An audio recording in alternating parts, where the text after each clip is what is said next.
시청자 여러분 안녕하십니까? 최근 폭발물 설치 협박 사건이 잇따르면서 경찰과 소방력 낭비가 심해지고 있습니다. 8월에는 옛 안동역 앞 광장과 서울 신세계백화점 본점, 올림픽 체조 경기장 등에 테러 협박이 있었습니다. 또 최근에는 일본 변호사 명의 팩스로 학교를 폭파하겠다는 협박도 많아졌습니다. 오늘 토크호는 늘어나는 테러 협박의 원인과 앞으로 어떤 대책이 필요한지 논의해 보겠습니다. 함께 하실 패널 소개합니다. 박동균 대구한의대 경찰행정학과 교수 모셨습니다. 어서 오십시오. 네, 안녕하십니까. 김병수 변호사 모셨습니다. 어서 오십시오. 네, 안녕하십니까. 먼저 늘어나는 테러 협박의 유형, 특징 먼저 짚어보고 그다음에 구체적인 대책에 대한 얘기 한번 나눠보겠습니다. 최근 유동인구가 많은 장소 그리고 특히 학교에 폭발물 설치했다는 테러 협박이 많아졌는데요. 8월부터 특히 이런 협박이 많아졌다고 합니다. 박 교수님. 예. 현재까지 확인된 사건의 규모나 이런 협박들의 특징 어떤 게 있을까요? 경주 에이펙을 앞두고 허위 폭발물 협박 사건이 연이어 발생하면서 국민들이 불안해하고 있는데요. 지난 8월 5일과 6일에는 서울과 경기 하남, 용인의 신세계백화점에 폭발물을 설치했다는 온라인 게시글로 손님과 직원 4천여 명이 대피하는 소동이 벌어졌습니다. 다행히 폭발물은 발견되지 않았습니다. 또 바로 이후에 8월 8일 밤에는 국가인권위원회 상담센터에 서울 소재 백화점 4곳과 광주시 백화점 1곳에 폭발물을 설치했다는 팩스가 또 접수되었습니다. 2시간가량 수색했지만 폭발물을 발견되지 않았습니다. 또 그 이후에 8월 13일에는 용인 에버랜드를 폭파하겠다는 문건이 팩스로 또 전달되어서 경찰 특공대하고 기동대 등 약 200여 명의 공권력이 투입됐는데 또 폭발물은 발견되지 않았습니다. 일본 변호사를 사칭한 허위 폭발물 테러 사건도 협박 사건도 이번 달에만 8건이 있었고요. 재작년까지 총 48건이 접수되었습니다. 이처럼 불특정 다수를 대상으로 한 허위 폭발물 신고에 사례 꾸준히 증가하고 있는데 2018년도에 4,600여 건에서 작년에는 5,400여 건으로 약 6년 동안 20%가 증가했습니다. 이런 사건들은 우리나라가 위험한 국가라고 하는 잘못된 인식을 국제사회에 심어주어서 국가 신용도에 악영향을 미치는 사건이라고 볼 수 있겠습니다. 네, 지금 말씀해 주신 여러 사건들 중에 대표적인 사건이 신세계백화점 본점에 폭발물 설치했다는 이것은 온라인 커뮤니티에 협박글을 올린 사건인데요. 이 글의 작성자가 중학교 1학년 남학생인데 이른바 촉법소년이지 않습니까? 김 변호사님. 네. 이렇게 되면 촉법소년이라서 처벌을 받을까 궁금해하시는 부분들이 많을 것 같은데 촉법소년 처벌받지 않습니까? 네, 형사법상 형사 미성년자는 만 14세 미만의 자를 의미합니다.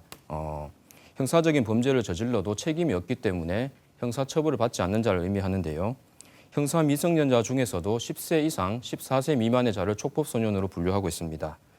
즉 마찬가지로 형벌법규를 위반했더라도 형사 책임은 지지 않습니다. 다만 형사처벌 대신 소년법에서 규정하고 있는 보호처분의 대상은 됩니다. 우리나라 소년법에서는 보호처분을 1호 처분에서 10호 처분까지 나누어서 분류를 하고 있습니다. 1호 처분이라고 한다면 일반적으로 말해서 부모나 부모님과 준하는 신뢰관계가 있는 어른들이 이렇게 보살펴 줄 수 있는 가정에서 이 학생을 좀 더 올바른 길로 나갈 수 있게 도와주는 그런 처분이라고 생각하시면 되고요. 반면에 보호처분 10호 처분 같은 경우에는 2년이라는 기간 동안 혹은 좀 더 짧을 수는 있겠습니다만 2년을 한도로 해서 소년원에 송치를 하는 그런 굉장히 무거운 처벌이라고 볼 수 있겠습니다. 성인들이 죄를 지어도 교도소나 구치소에 수감되는 것과 같이 촉법소년이라 할지라도 이렇게 소년원에서 2년까지 수감 생활을 할 수 있다는 것으로 봤을 때는 굉장히 무거운 벌이라고 할 수 있겠습니다. 정리를 하자면 촉법소년은 형사처벌을 받지 않는 것은 맞습니다. 그렇지만 아무런 벌을 받지 않는 것은 아니라는 것을 명심했으면 좋겠습니다. 네. 신세계 측에서 밝힌 피해 금액은 6억 정도가 됩니다. 예. 이렇게 되면 민사상 손해배상을 청구하고 해야 할 것 같은데 예. 촉법소년처럼 나이 제한이 이 범행 대상이 나이가 촉법소년이게 되면 민사상 손해배상 청구하는 것에도 제한이 있습니까?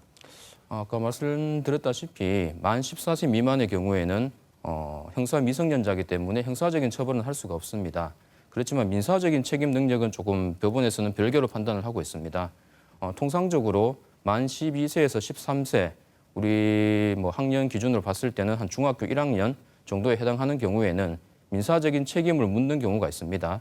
실제로 중학교 1학년 학생들끼리 폭행 사건이 일어났을 경우에 법원에서는 피고인 가해 학생에 대해서 비록 당시에 중학교 1학년에 불과하였지만 자신의 행위가 불법 행위에 해당한다는 것을 충분히 인식을 하고 일을 했기 때문에 민사상 손해배상의 주체가 된다고 판단한 바 있고 같은 사례에서 그 가해 학생의 부모님에 대해서도 그 부모님으로서의 어떤 교육의 어떤 의무 사항을 제대로 못 지킨 것에 대해서 책임을 물어서 가해 학생과 가해 학생의 부모가 공동으로 연대하여 피해자에게 손해배상을 지급하라라는 그런 판결이 있었습니다.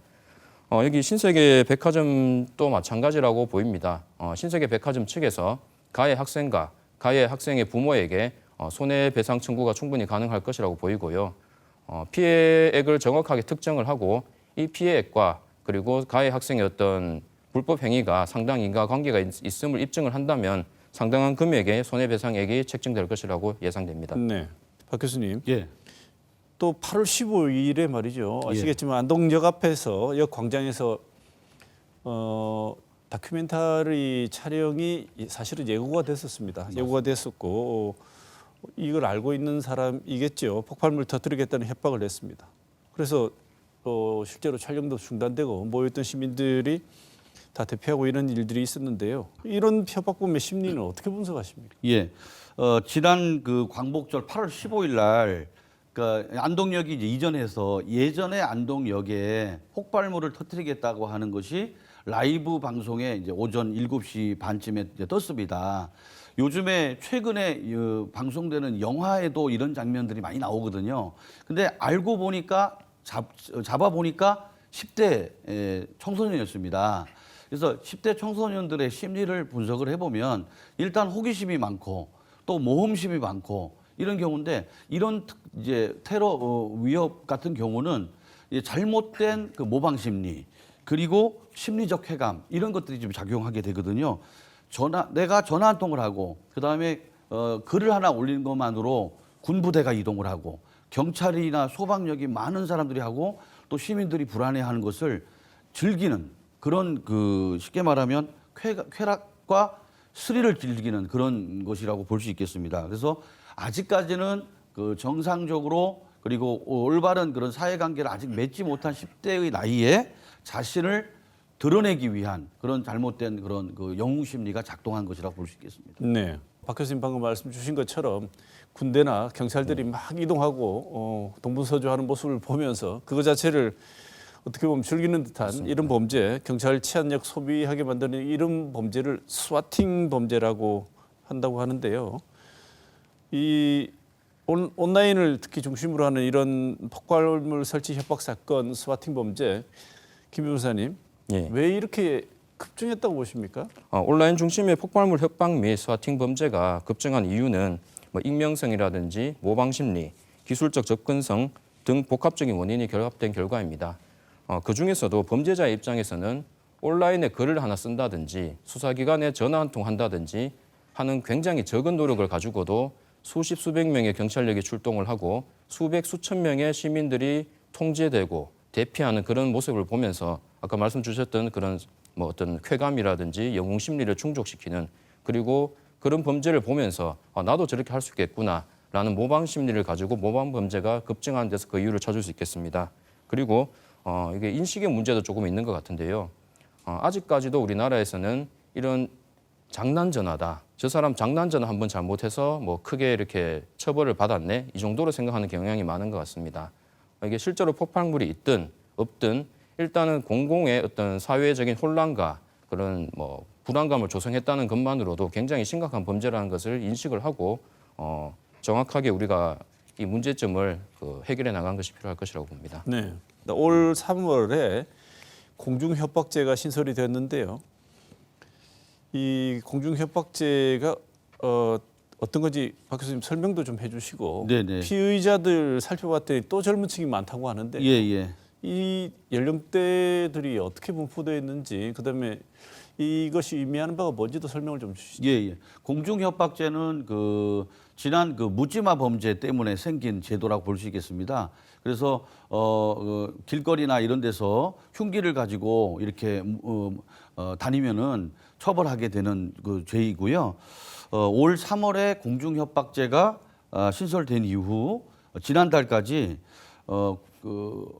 폭탄 허위 위협으로 지금 검거된 인원이 48명 정도 됩니다. 근데 그 48명 중에 절반이 넘는 25명이 40세 이하였습니다. 그러니까 젊은 층에서 이렇게 허위 폭탄 위협을 하는 거죠. 또 올 4월에 발표된 논문에 따르면은 2023년하고 2024년 2년간 범죄 예고로 1심 유죄가 나온 44건을 분석을 해보니까 그중에 38건의 동기가 관심 유발과 분노 표출이었습니다. 그러니까 관심 유발이라는 것은 뭐냐면 자신을 한테 관심을 가져달라 이제 이런 거죠. 그러니까 즉 사회 부적응과 히키코모리 이제 일본어인데 이제 사회 부적응과 은둔형 외톨이죠. 이런 사람들이 자기 지위를 확인하고 관심 가져달라는 뜻이고요. 또 하나는 뭐냐면 사회에 대한 불만. 아까 인터넷 환경을 얘기했는데 다른 사람들은 좋은 차를 타고 다니고 좋은 여행을 하고 다니는데 나는 그런 게 왜 없지 하면서 거기에서 생기는 것을 표출시키기 위한 잘못된 행태로 나타나는 것이 바로 지금 허위 폭탄 위협이라고 볼 수 있겠습니다. 네, 특정 협박하는 대상에 대한 원한이나 이런 게 있어서가 아니고 사회 전체에게 울분이나 분노를 표출하는 일종의 사회병리적 현상으로 보시는군요. 그렇습니다. 이제 우리가 보통 범죄는 나한테 어떤 이익이 생기고 어떤 쾌락이 생기기 때문에 범죄를 저지르는데 묻지마 범죄나 무동기 범죄, 경찰에서는 이상동기 범죄라고 하는데 그런 것은 뭐냐면 난 열받는다 이렇게 하면서 포출하는 거기 때문에 사실 경찰이 제어하기가 어렵습니다. 왜냐하면 우리가 일반적으로 얘기하는 범죄 예방 전략은 내가 이걸 하면 체포되겠구나, 적발돼서 처벌받겠구나 하기 때문에 범죄 예방 전략에 의해서 범죄를 억제할 수 있는 수단인데 묻지마 범죄는 심지어는 범죄를 저지르고도 가만히 있습니다. 체포되라고. 그렇기 때문에 억제하기가 어렵기 때문에 공중협박죄를 신설한 것입니다. 네.